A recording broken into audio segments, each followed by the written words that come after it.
Right now, someone is stealing from you. Not your money, something worth more. Your attention, your presence, your life. And the worst part? You're handing it over willingly, 96 times a day. That's once every 10 minutes you're awake. A slot machine in your pocket that you pull over and over, hoping for what exactly? A text that validates you? A notification that makes you feel important? A scroll that never ends and never satisfies. But here's what your therapist won't tell you. What no app developer wants you to know. What Silicon Valley prays you never discover. A Roman emperor who died 2,000 years ago understood this theft better than any engineer alive today. His name was Marcus Aurelius, and he wrote the cure in his private journal. A journal never meant for anyone to see.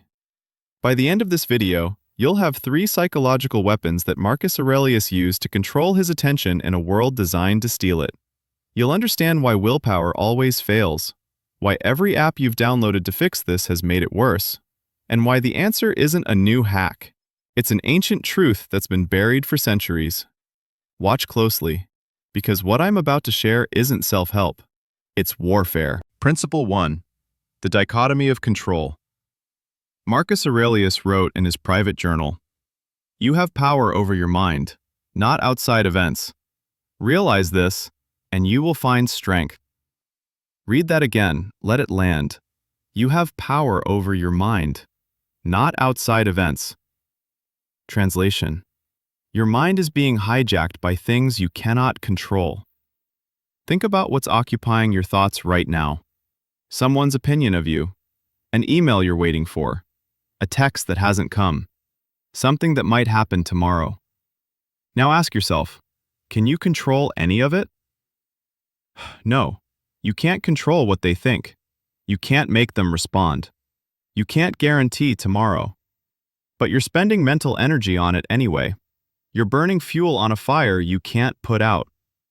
Here's what the Stoics understood 2,000 years ago that neuroscience is just now catching up to. Your brain doesn't distinguish between real threats and imagined ones. That anxiety about a text that hasn't come? Your body experiences it as if you're being chased by a predator. Cortisol flooding your system. Heart rate elevated. Mind racing. You're not just wasting mental energy. You're poisoning yourself with stress hormones over things that don't exist yet and might never. The Stoic move is this. Before any thought takes root, ask one question. Is this within my control? If yes, act on it. If no, release it. Not ignore it, not suppress it, release it. Because holding on to what you can't control isn't strength. It's self-torture dressed up as caring. Every time you check your phone hoping for validation, you're handing control of your emotions to someone else's inbox. You're making your peace contingent on their schedule. The dichotomy of control isn't just philosophy. It's the first weapon in your arsenal against the machine that's stealing your mind. Drop this affirmation in the comments. I release what I cannot control. Principle 2. The sanctity of the present. The second Stoic weapon cuts even deeper. Seneca, one of the greatest Stoic philosophers, wrote, "We are not given a short life, but we make it short. We are not ill-supplied, but wasteful of it." Let that sink in. You haven't been given a short life.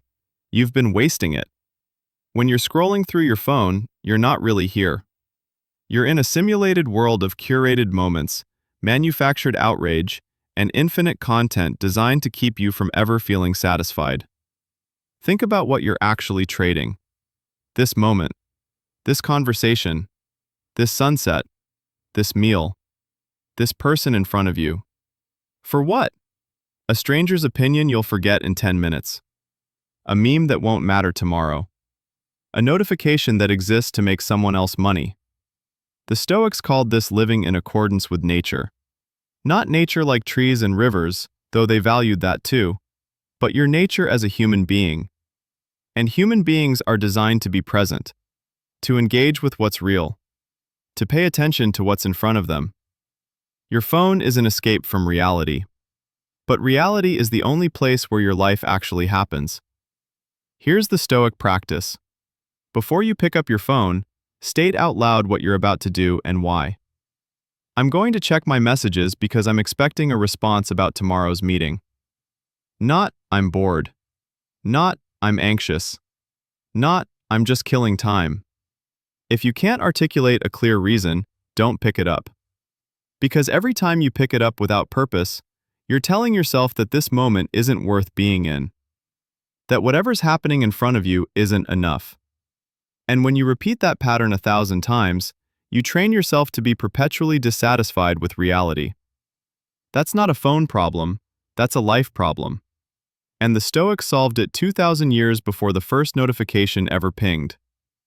Drop this in the comments. This moment is enough. Principle 3. Memento Mori. The third Stoic principle is the most powerful and the most uncomfortable. Memento Mori. Remember, you will die.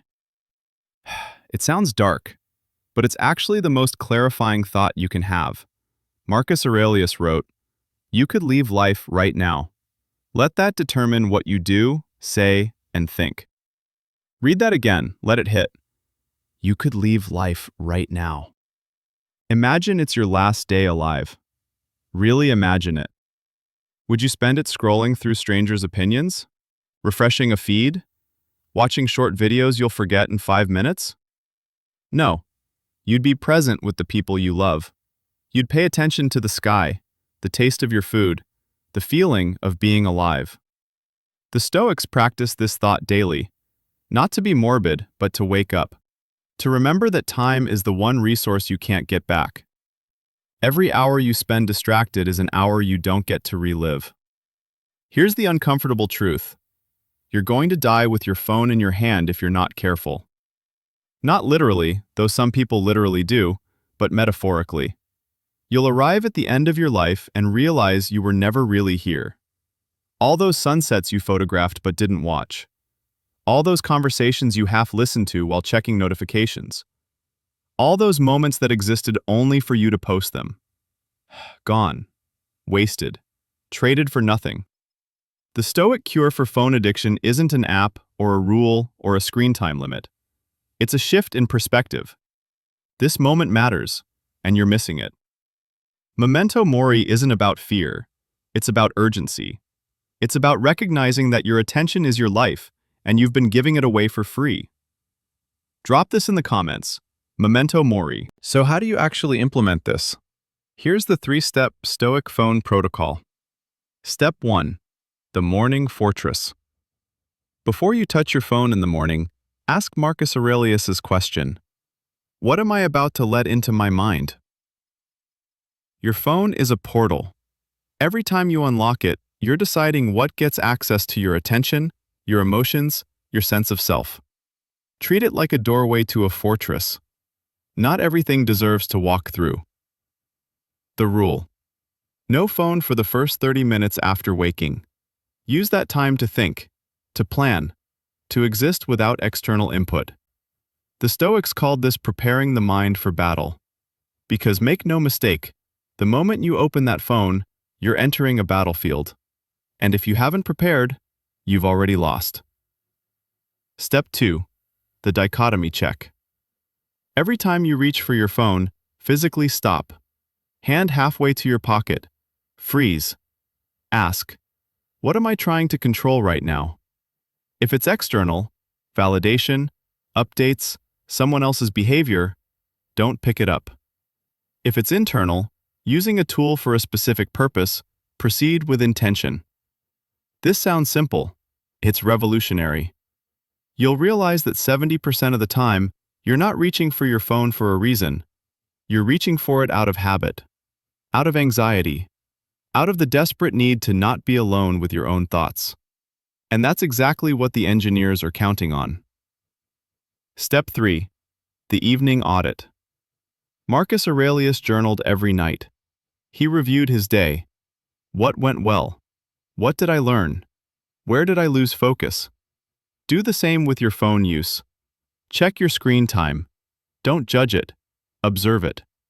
Ask, did I give my attention to what mattered today? Or did I give it away? This isn't about perfection, it's about awareness. The Stoics weren't trying to be perfect. They were trying to be awake. And right now, you're asleep.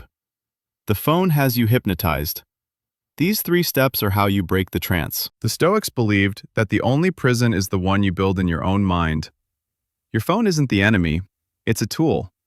But right now, if you're honest, you're not wielding the tool. It's wielding you. Marcus Aurelius never had to fight phone addiction.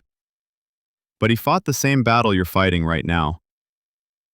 The battle for his attention, his presence, his life. And he won.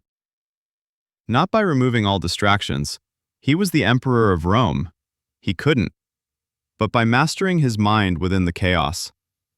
You can do the same. So here's my question for you.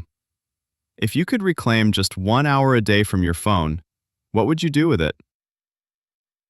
Leave your answer in the comments. Let's build this notebook together.